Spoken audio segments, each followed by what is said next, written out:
Right, so Sam, we'll get cooking now. So let's start with the sauce first. I'll make the sauce. Sure. Okay. So the heat, bring the oil up. Let's start with the cumin. Not too much, a little bit cumin. So just saute lightly. And the Goan flavors are very pungent, very strong, isn't it? So we'll start with onion actually. Saute the onions first.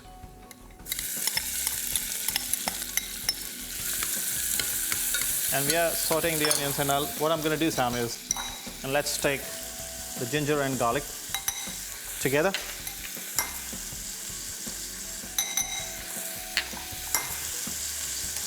Red chili powder. This is really hot curry, so I'm going to make it. Turmeric. So quantities are pretty much, I would say, to taste. But my producer wants me to say right quantity, so I'll say about half a teaspoon each, because you're going to fry only one fillet, right? Yes. Or you want to fry both the fillets. And about a tablespoon of coriander powder and a teaspoon of cumin powder. And a little bit of this as well, I guess. Coconut. I'll keep you happy, so I'll get some tamarind as well. I know you like tamarind. Is that enough? So once the onion is light brown, I don't want to make it very deep brown, okay, because the tomato and everything going in, I want to keep my sauce really red. I didn't add salt here. Salt always helps to color the onion in good time.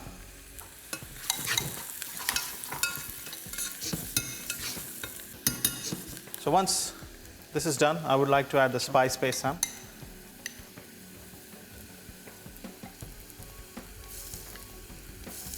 Okay, that's it. So we have added the spice paste. So saute that really well. Okay, see when the kind of oil starts separating from the masala, that's the time you add little tomatoes. Say about 1 tomato, no more than that. And I will also add tomato paste, about half a tablespoon. Smells good, chef. Yeah? Looks good, smells good. So this is what I want. I like it a little chunky like that, but I will drop it down a bit. I'll bring it down, thin it down with a little bit of coconut milk. I would need a little bit more tamarind here. I'll use this. I love flavor of tamarind, especially in spicy curries. It works so well.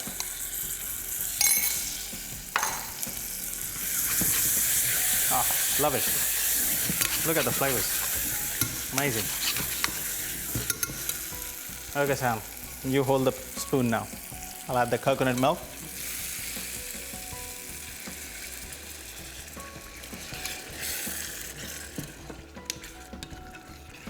Right, I will let this simmer for good 5 to 7 minutes.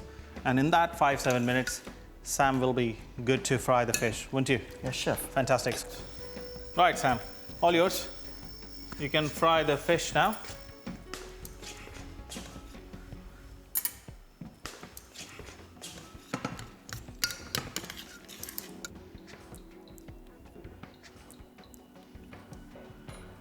Right, is your oil too hot or are you okay with that? It's all right, chef. Okay, go for it. With the first smoke, I just season the fish with salt. The trick here is you need to put a little pressure on the fish.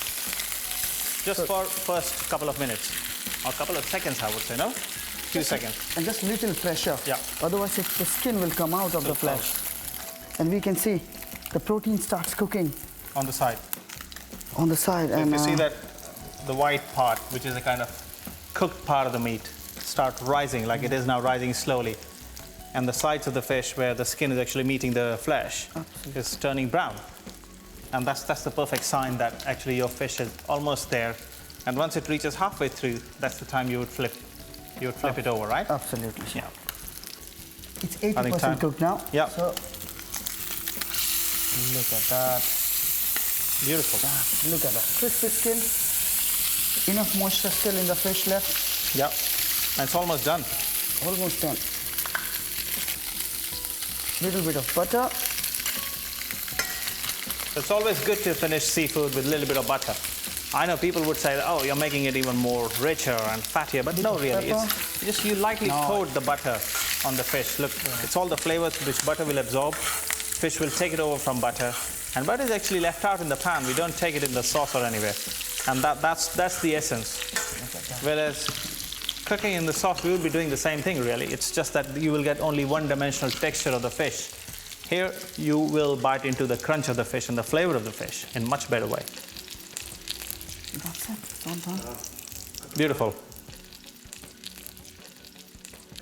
So the flavors you added, Sam, were curry leaves. To keep the pan on that. So you added curry leaves, chilies, and some ginger. And you could add a little crushed pepper if you want. So those were the main essential flavors which are there in the sauce as well, barring curry leaf. So I think we are pretty much done. Absolutely, chef.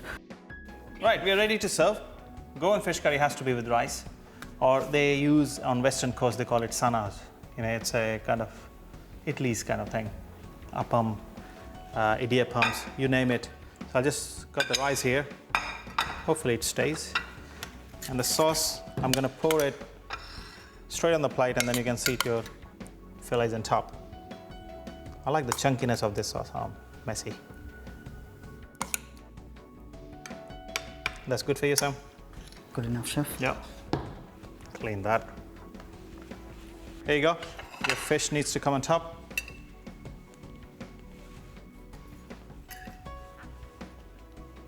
Looks beautiful. A little bit of juice to go.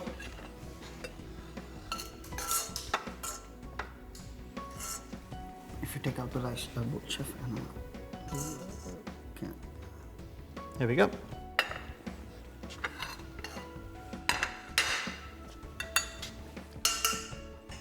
Just sit on the rice. Beautiful. Right.